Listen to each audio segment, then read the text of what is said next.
Hi friends, मैं राजेश तिवारी और आज मैं अपने चैनल आरटी केमटेक सपोर्ट के लिए एक नया वीडियो लेके आया हूँ हाई न्यूक्लियरिटी कार्बोनिल क्लस्टर के बारे में। ठीक है।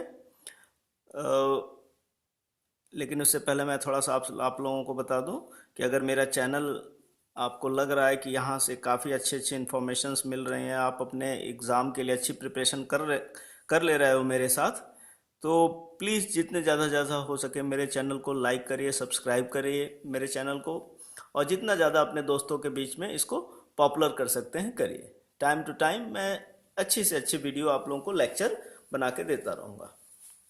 अगर कहीं कोई प्रॉब्लम है तो मेरे साथ शेयर करिए, मेरे कमेंट बॉक्स में कमेंट करिए, मैं ज़रूर उस पर देखूंगा कि कहाँ कमी रह रही है, किस तरह से लेक्चर और अच्छे से अच्छे आप लोगों को प्रिपेयर करके मिल सके। ठीक है, तो आइए शुरू करते हैं। हाई न्यूक्लियरिटी कार्बोनिल क्लस्टर, ये दो तरह के होते हैं। कार्बोनिल क्लस्टर दो तरह के होते हैं, एक लो न्यूक्लियरिटी और एक हाई न्यूक्लियरिटी। तो हाई न्यूक्लियरिटी कार्बोनिल क्लस्टर वो होते हैं जिसमें metal atom greater than or equal to 5 होता है, और लो न्यूक्लियरिटी कार्बोनिल क्लस्टर वो होते हैं जिसमें मेटल एटम बिलो 4 या 4 से बिलो होते हैं, तो वो उसमें चले जाते हैं। उसको हम बाद में देखेंगे, पहले हम आज देखते हैं हाई न्यूक्लियरिटी कार्बोनिल क्लस्टर क्या होते हैं। It is used for the cluster which have metal atom greater than or equal to 5. It forms at least 1 mm bond. इस तरह के जितने भी मेटल क्लस्टर होंगे उसमें चाहे कितने भी मेटल एटम हो, लेकिन एक ना एक m और m मेटल के बीच में एक ना एक बॉन्ड का फॉर्मेशन जरूर होगा, चाहे वो कितना भी बड़ा नेट हो, चाहे वो कितने भी बड़े मॉलिक्यूल हो। ठीक है, तो फर्स्ट है क्लोजोबोरेन। क्लोजो क्या है? Triangular polyhedral structure, each corner occupied by the B atom. देखिए ये क्या है, ये आपका बी एटम है, each corner occupied by the B atom. ठीक, और ये नेट लाइक स्ट्रक्चर ये इस तरह से आपस में एक दूसरे से भी जुड़े हुए हैं। तो ये फॉर्मूला है B6H6, तो ये B6 और इसके साथ लगा हुआ H6, this one is the closoborane. ठीक है, निडोबोरेन में क्या होता है? When one B atom is removed from vertex of a closo structure. Closo, इसमें से कहीं से भी एक बी एटम हटा दो, जो ही आप बी एटम हटाओगे वो निडो फॉर्म में कन्वर्ट हो जाएगा, निडोबोरेन्स। ठीक है, nidoboranes are form, it is nest like structure. ठीक है, nest like structure, formula BnHn4 minus ion और BnHn+4, BnHn+3 - 1, BnHn+2 - 2 charge. Examples में आ सकते हैं B2H6, B5H9, B6H10। ठीक है, B5H9 का देख लीजिए कि यहाँ स्ट्रक्चर बना हुआ है, ये सभी के सभी बी एटम, 5 है टोटल, 1 2 3 4 और ये 5। ठीक है, B5H9 काउंट करके देखते हैं कितने H हैं, 1 2 3 4 5 6 7 8 और 9। ठीक है, तो ये B5H9 कैसे बना?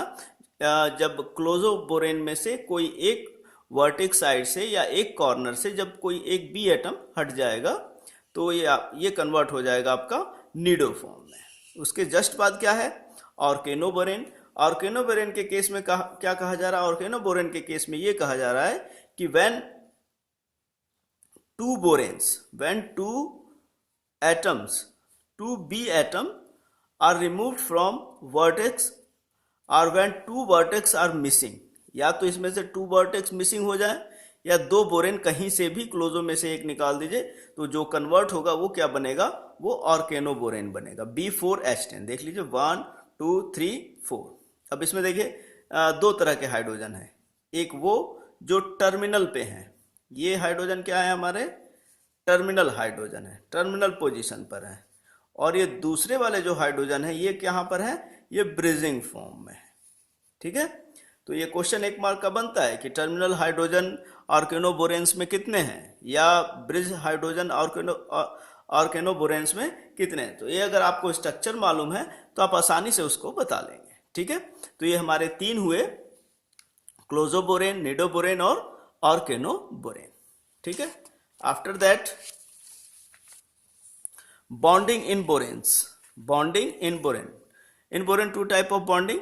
टू सेंटर टू इलेक्ट्रॉन, दो एटम मतलब दो सेंटर, इनके बीच में दो इलेक्ट्रॉन, तो ये हो गया two centre two electron. Three centre two electron, one two three, B H B, इनके बीच में कहीं पर एक बॉन्डिंग का formation, three centre two electron.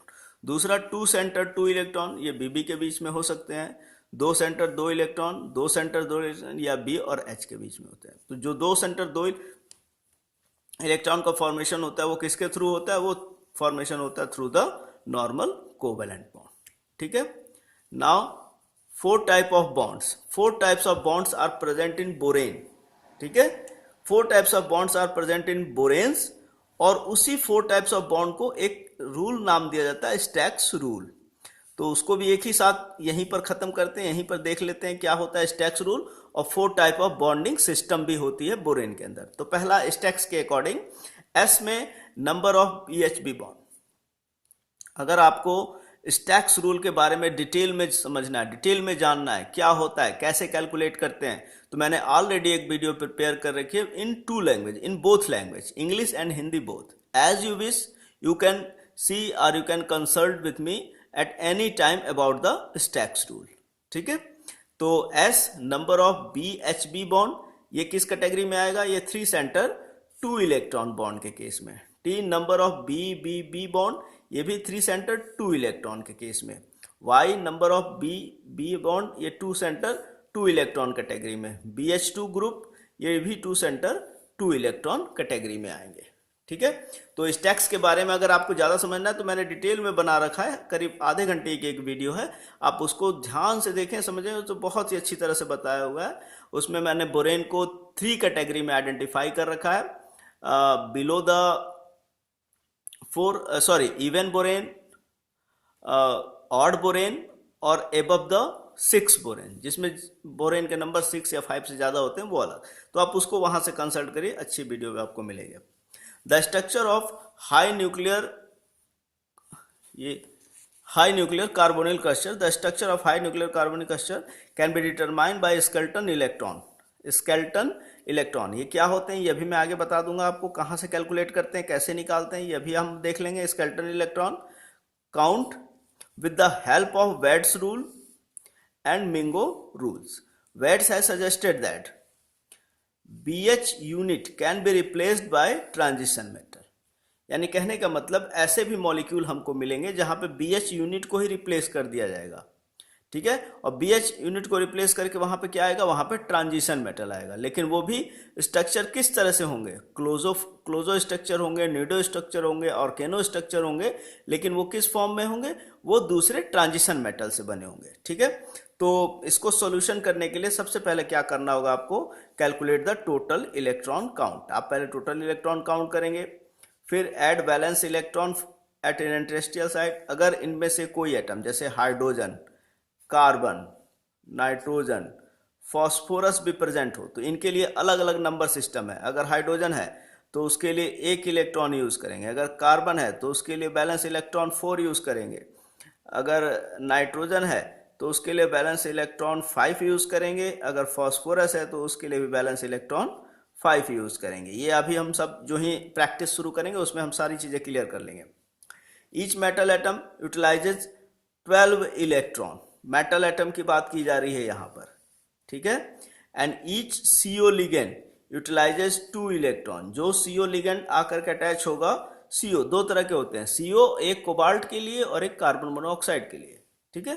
तो यहाँ पर जो भी देखेंगे वहाँ पर CO मतलब कार्बन मोनोऑक्साइड वाला ही है ये। Calculate polyhedral electron count. ठीक है। PEC की कैलकुलेशन करेंगे, PEC is equal to TEC minus n/2। n क्या होता है, नंबर ऑफ मेटल्स होते हैं जो यूज में होते हैं। ठीक है। ये यहाँ तक। वीडियो को पॉज कर लो, समझो नोट्स में क्या लिखा हुआ है, सब चीज़ क्लियर हो जाएगा। फर्स्ट पेज वीडियो पॉज करिए, इसको समझिए, everything will be clear. And after that इसको समझिए, इसमें भी सब कुछ आपको क्लियर हो जाएगा। ठीक है। नाउ नेक्स्ट, यहाँ तक हो गया। इसके जस्ट बाद देखते हैं कैलकुलेशन ऑफ PEC। PEC का कैलकुलेशन है, PEC का मतलब है इसको निकाल के रखते हैं। PEC calculate polyhedral electron count, ये है आपका पॉलीहेड्रल इलेक्ट्रॉन काउंट। ठीक है, तो पीएससी की कैलकुलेशन अगर आपने की, पीईसी डिवाइडेड बाय 2, अगर ये n/1 आंसर में आता है तो ये सुपर क्लोजो होगा। अगर सिंपल n होता है तो हाइपर क्लोजो होगा। अगर n+1 होगा तो क्लोजो, n+2 होगा तो नीडो, n+3 होगा तो आर्केनो, और n+4 होगा तो हाइपो, और 5+5 होगा तो क्लेडो, सॉरी n+5 होगा तो क्लेडो। ये इस फॉर्म में इनके स्ट्रक्चर। तो एक एग्जांपल से शुरुआत करते हैं हम। पहला एग्जांपल आ गया हमारा RH6CO16। RH6CO16, तो पहले मेटल को ही काउंट कर लेते हैं। N इज इक्वल टू कितना मिला हमें? 6। RH क्या है? RH एक ट्रांजिशन मेटल है। ठीक है, तो टोटल इलेक्ट्रॉन काउंट करिए। इसमें टोटल इलेक्ट्रॉन काउंट करेंगे तो रुहेडियम RH के लिए टोटल वैलेंस इलेक्ट्रॉन होते हैं 9। टोटल नंबर ऑफ मेटल कितना है? ये 6, तो 6 × 9 + 16। CO के लिए कितना? 2, इसे यूज करेंगे, टोटल आ गया 86। अब हमें पीईसी काउंट करना है। पीईसी काउंट करने के लिए टीईसी टोटल इलेक्ट्रॉन काउंट मतलब 86 - n × 12, n × 12, क्योंकि CO दिया हुआ है तो CO के केस में फॉर्मूला बनता है n × 12, तो n कितना है? 6। कैलकुलेट किया आया 14। PEC/2 = 14/2 = 7। 7 आया total 7 pair of skeleton electron. इसको नोट करेंगे। जब PEC मतलब पॉलीहेड्रल इलेक्ट्रॉन काउंट को आप डिवाइड कर देते हैं 2 से, तो जो आंसर निकल के आता है तो वो होता है total pair of skeleton electron. इसी में RH = 6 मतलब मेटल 6 है, तो कितने बन गए? 6 वर्टेक्स बन गए।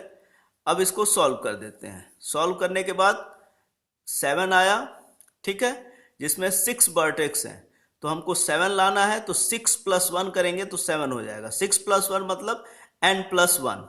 n कितना है? n की वैल्यू कितनी है? n की वैल्यू है यहाँ पर 6, तो जिससे आंसर हमारा क्या बना? n+1। n+1 मतलब क्लोजो स्ट्रक्चर बना, क्लोजो मेटल क्लस्टर बना ये।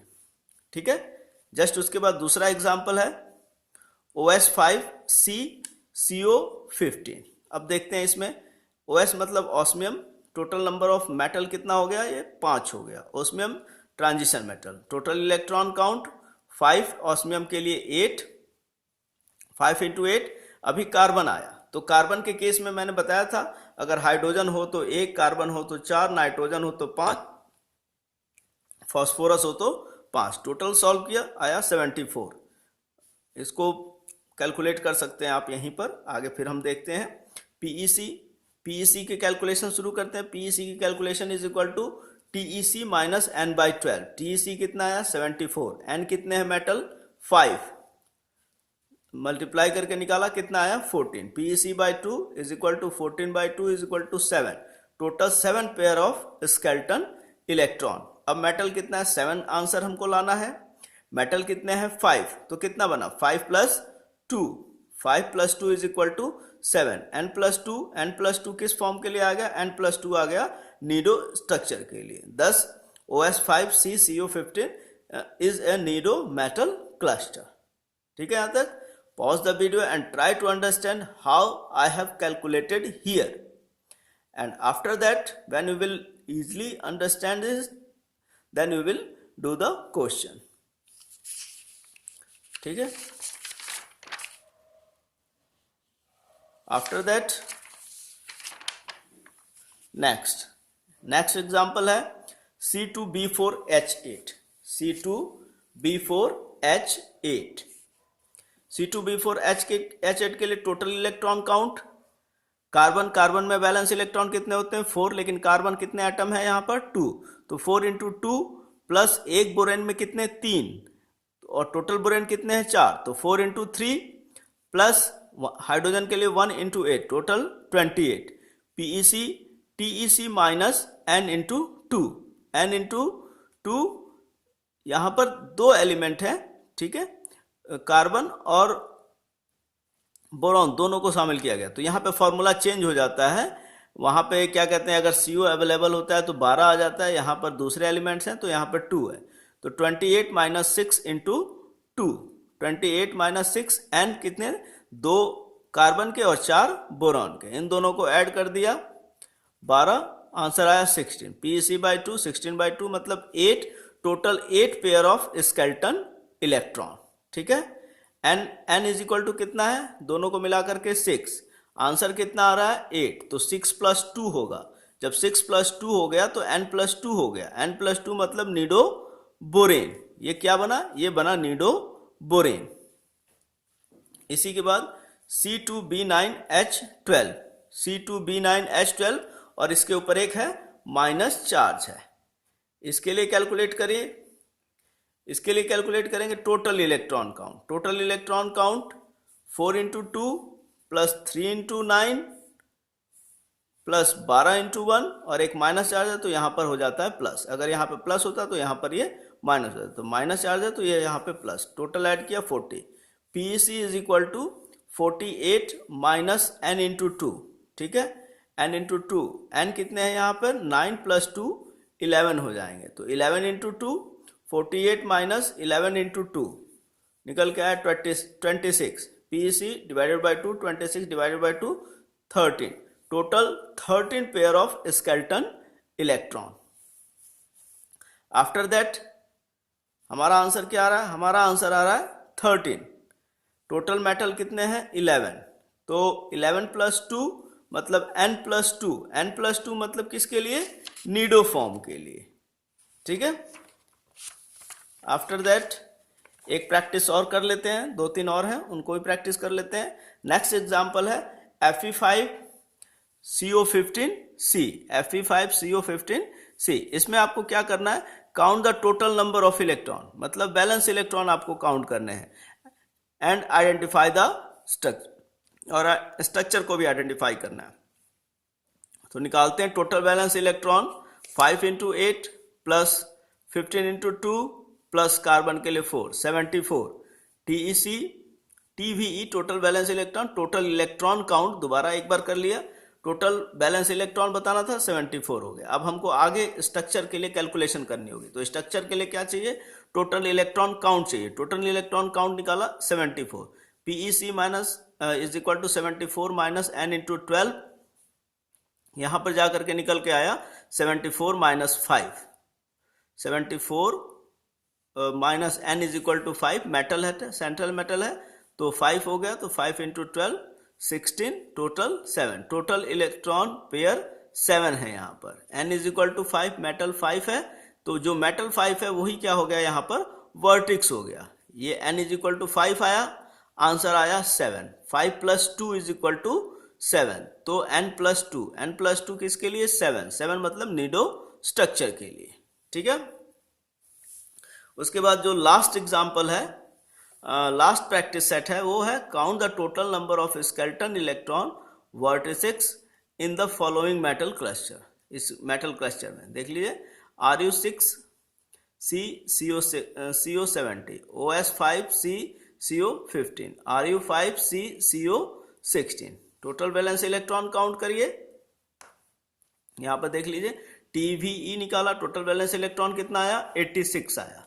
रुथेनियम के लिए 8 × 6 प्लस कार्बन के लिए 4, कोबाल्ट 17 है, 17 × 2, CO के लिए कार्बन मोनोऑक्साइड के लिए 2 के लिए 17, तो आंसर निकल के आया 86। PeC is equal to 86 minus 6 × 12, 86 minus 72, 14, PeC divided by 2, 14/2 is equal to 7। तो आंसर समरी क्या हुआ, आंसर समरी में पहला आंसर था 14, पहला आंसर है 14, तो 14 क्या है, स्केलेटन इलेक्ट्रॉन है। दूसरा आंसर क्या है, 7 pair of skeleton electron. Total metal कितने हैं, 6, तो 6 मेटल के लिए कितना बना, 6 मेटल के लिए 6 वर्टिक्स हो गए। आंसर कितना आ रहा है, 7। मेटल कितने हैं, 6, तो n की जगह पे 6 हो जाएगा, 6 + 1, तो n + 1 रूल बना। तो ये क्या बन गया, ये जो मॉलिक्यूल दिया हुआ है ये क्लोजो मेटल क्लस्टर है। ठीक है। उसी तरह से इनके लिए भी कैलकुलेट करेंगे, osmium 5C CO15, TVE 8 × 5 +4 +2 into 15, calculate किया आया 74। फर्दर इसी तरह से कैलकुलेशन करते चले गए।